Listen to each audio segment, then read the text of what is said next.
सबसे पहला मसला जो कुर्ब क़यामत की बड़ी निशानियां हैं, उनमें एक निशानी हज़रत इमाम महदी अलैहि रिज़वान का आना है। इमाम महदी का माना हिदायत याफ्ता। हज़रत इमाम महदी अलैहि रिज़वान के मुतल्लिक़ नबी पाक सल्लम ने सुनन में रिवायत मौजूद हैं और कुतुब में भी रिवायत मौजूद हैं। आपने फरमाया कुर्ब क़यामत जो है अल्लाह तबारक व तआला मेरी औलाद में से एक शख्स को भेजेंगे जो इस दुनिया के अंदर अमन कायम करेगा। तो आपने अपना उसके मुतल्लिक़ फरमाया कि उसका नाम वो होगा जो मेरा नाम है। नबी अकरम सल्लल्लाहु अलैहि वसल्लम का नाम मुबारक है और मोहम्मद। फरमाया उनका नाम वो होगा जो मेरा नाम है, और फरमाया उनके वालिद का नाम वो होगा जो मेरे वालिद का नाम है, यानी अब्दुल्ला। तो फिर फरमाया कि बाज़ रिवायत में कि वो मदीना में पैदा होंगे, और फिर फरमाया कि मदीना में ही जवान होंगे। तो उस वक़्त ऐसा होगा कि जब वो जवान होंगे तो मदीना का जो हाकिम होगा, गवर्नर होगा, तो वो मर जाएगा। अचानक जो है उसके मरने के बाद इख्तिलाफ हो जाएगा कि अब उसके बाद मदीना का हाकिम और गवर्नर किसको बनाएं। तो इसमें 6 गोइयाँ होंगी। हज़रत इमाम महदी अलैहि रिज़वान आपने उस इलाके के एक बहुत नेक मुक़द्दस शख्सियत होंगे, तो लोगों का गुमान उनकी तरफ जाएगा कि इनको हम मदीना का गवर्नर बना देते हैं। तो वो इस खौफ से कि कहीं मुझे मदीना का गवर्नर न बना दें, तो वो मदीना से निकल कर छुप कर जो है वो मक्का मुकरमा चले जाएंगे, इस खौफ से कि मुझे मदीना का गवर्नर न बना दिया जाए, हाकिम न बना दिया जाए।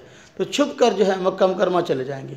मक्का मुकरमा जाएंगे तो इधर जब ये अचानक गायब होंगे तो उधर जो है मक्का मुकरमा पहुँचेंगे तो बैतुल्लाह का तवाफ़ कर रहे होंगे। तो रिवायत में आता है कि शाम के अब्दाल वो अपना तवाफ़ कर रहे होंगे बैतुल्लाह का। सबसे पहले महदी अलैहि रिज़वान को वो पहचानेंगे और उनसे उनका तारफ़ पूछेंगे। कहेंगे आपका नाम मोहम्मद है, आपके वालिद का नाम अब्दुल्ला है, आप मदीना से आए हैं, ये सारी बातें वो कहेंगे हाँ बिल्कुल बिल्कुल बिल्कुल। अच्छा, मदीना का हाकिम फौत हो गया, सारी बातें। अब वो कहेंगे आप ही महदी हैं और हम आपके हाथ पर बैत करते हैं। तो वो लोग बैत करेंगे। उसके बाद जो है लोग सारे के सारे बैत करना शुरू कर देंगे। इधर मदीना से जब ख़बर मिलेगी भाई वो तो यहाँ से गायब हो गए, तो इनको भी पता चल जाएगा भाई फिर असल महदी यही हैं। तो मुसलमानों की खुशी की इंतहा न रहेगी। और जब कि जो मुखालिफीन हैं, क्योंकि हज़रत नबी पाक सल्लल्लाहु अलैहि वसल्लम ने शाह फरमाया कि इमाम महदी के ज़रिए इस्लाम को गलबा नसीब होगा, हर कच्चे पक्के घर के अंदर इस्लाम का कलमा पहुँचेगा। इस वजह से जो मुखालिफीन हैं इनके गुस्से की इंतहा न होगी। ये सारे के सारे जितने मुखालिफीन होंगे, इस्लाम दुश्मन ताकतें, ये आपस में इकट्ठा होना शुरू हो जाएंगे और हज़रत महदी अलैहि रिज़वान के ख़िलाफ़ साजिशें करेंगे और कई तरह की जंगों के असबाब पैदा हो जाएंगे। और एक लश्कर इमाम महदी अलैहि रिज़वान को शहीद करने के इरादे से निकलेगा। तो रिवायात में आता है, हज़रत उम्मे सलमा रज़ी अल्लाह ताला अन्हा उस रवायत को बयान करती हैं कि जब मकाम बैदा पर पहुँचेगा ये लश्कर, जो है इमाम महदी अलैहि रिज़वान को शहीद करने के इरादे से जाएगा। मकाम बैदा आज जगह है, मौजूद है मक्का मुकरमा और मदीना तैयबा के दरमियान। और मैं जब बैदा के मकाम पर पहुँचेगा तो उस वक्त ज़मीन में धंस जाएगा। ज़मीन में इमाम महदी अलैहि रिज़वान का दुश्मन ये लश्कर होगा, मकाम बैदा पर धंस जाएगा। जब ये ज़मीन पर धंसेगा तो वो उन शख्सियत का इमाम महदी होना और निखर कर सामने आ जाएगा, और निखर कर सामने आ जाएगा। जब वो लश्कर धंसेगा अलामत पूरी हो गई, लोग कहेंगे वाह बिल्कुल यही है। यानी जो लोग जो है किसी भी किस्म के मामूल से शुबे में होंगे ना, हालात ऐसे पैदा हो जाएंगे कि मोमिनीन जो होंगे उनको सबको शरह सदर हो जाएगा ऑटोमेटिकली कि यह इमाम महदी यही हैं, क्योंकि उस वक़्त हालात खुद ऐसे पैदा होना शुरू हो जाएंगे। तो हर इमाम महदी अलैहि रिज़वान पहली बात है कि ख़ुद दावा नहीं करेंगे कि मैं महदी हूँ, मेरे हाथ पर बैत करो, तरगीब नहीं देंगे, बल्कि लोग खुद जो है उनके हाथ पर बैत करेंगे, वो राज़ी नहीं होंगे। सबसे पहले शाम के अब्दाल जानते हैं ना, ये सूफिया की इस्तिलाह है, कुतुब अब्दाल हैं, नेक लोग, यानी इंतहाई नेक लोग। तो पारसाई के आला मकाम पे पहुँचे हुए, तकवे का आला मेयार, ऐसे लोग जो हैं वो पहले बैत करेंगे।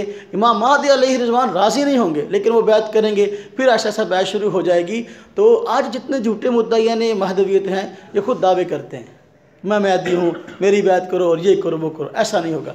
तो जब ये लश्कर बैदा के मुकाम पर ज़मीन पर धंसेगा तो अब मुसलमान जोक तर जोक पूरी दुनिया से उनके हाथ पर बैत करने के लिए जाएंगे और इधर दुश्मन कौमें जो हैं जंग की तैयारी कर लेंगी। फिर सैयदना हज़रत इमाम महदी अलैहि रिज़वान जंग की तैयारी कर लेंगे और मुसलमान इस काम के लिए तैयार होंगे। तो मुख्तलिफ़ जंगों का तस्करा जो है हज़रत इमाम महदी अलैहि रिज़वान के दौर में जो होंगी वो अहादीस के अंदर मिलता है। जिस तरह के ईरानियों से जंग है, रूमियों से जंग है और कुस्तुनतुनिया वगैरह के फ़तह होने की पेशगोइयाँ हैं, तो ये जंगें ईसा हज़रत महदी अलैहि रिज़वान के दौर में होंगी और हज़रत महदी अलैहि रिज़वान जो है बड़ी तेज़ी के साथ इलाके फ़तह करते हुए जाएंगे। और ये सारा की सारी तफसील मेरी किताब है गौहर शाही पर, आप उसको ख़रीदें, उसको देखें, उसमें सारी तफसील जो है लिखी हुई है विद तरतीब, ये सारी चीज़ें तो आपको मुंज़बित अंदाज से मिल जाएंगी। उसको दे गौहर शाहियत और कादियानियत इस्लाम की अदालत में, अब उसको ख़रीदें, उसमें सारी चीज़ें मिल जाएंगी इंशाअल्लाह। तो ये जंगें होंगी और इस जंग को अहादीस के अंदर मलहमा कुबरा फरमाया गया है। मलहमा गोश्त के टुकड़े कहते हैं और कुबरा बड़े बड़े गोश्त के टुकड़े, यानी इतने लोग मरेंगे कि कत्ल होंगे कि उसमें हर तरफ जो है गोश्त ही गोश्त फैला हुआ होगा, इंसान मरे होंगे। नबी अक़दस सल्लल्लाहु अलैहि वसल्लम ने इरशाद फरमाया कि इतनी बड़ी जंग होगी कि एक परिंदा फ़िज़ा में उड़ता हुआ अगर कहीं बैठना चाहेगा ज़मीन पर कि ऐसी जगह पर बैठूं जहां कोई लाश ना हो, मरा हुआ आदमी ना हो, तो बेचारा उड़ता रहेगा उड़ता रहेगा उड़ता रहेगा, उसको खाली जगह नहीं मिलेगी जहां किसी इंसान की लाश ना हो। वो आखिरकार बेचारा थक कर जो है किसी लाश के ऊपर ही गिर जाएगा। इतनी बड़ी जंग होगी। इसे हम कह सकते हैं कि ये आलमी तीसरी या अल्लाह जानता है कि बड़ी एटमी जंग होगी। बज़ाहिर तो यही हालात हैं।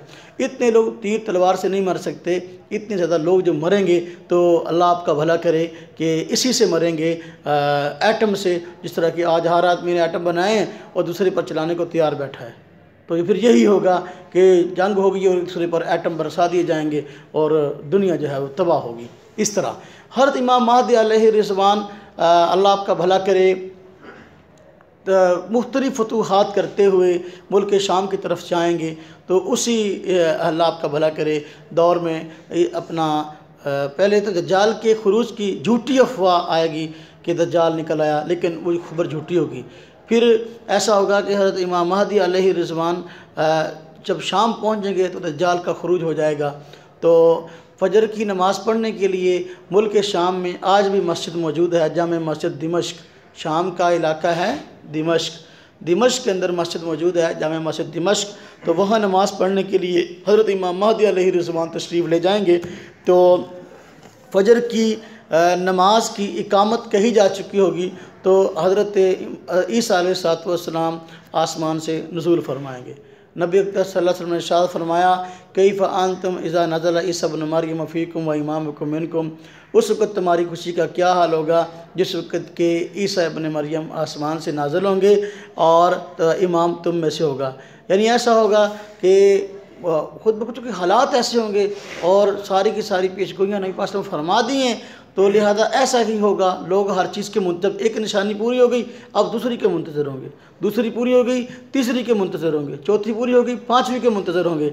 आज जब ऐसा मौका होगा दज्जाल के खुरूज की खबर मिलेगी, ईसा अलैहिस्सलाम तशरीफ़ लाएंगे, इमाम महदी अलैहि रिज़वान जब दिमश्क में मौजूद होंगे, खुद ब खुद लोग इंतज़ार कर रहे होंगे सैयदना ईसा अलैहिस्सलाम तशरीफ़ लाएंगे।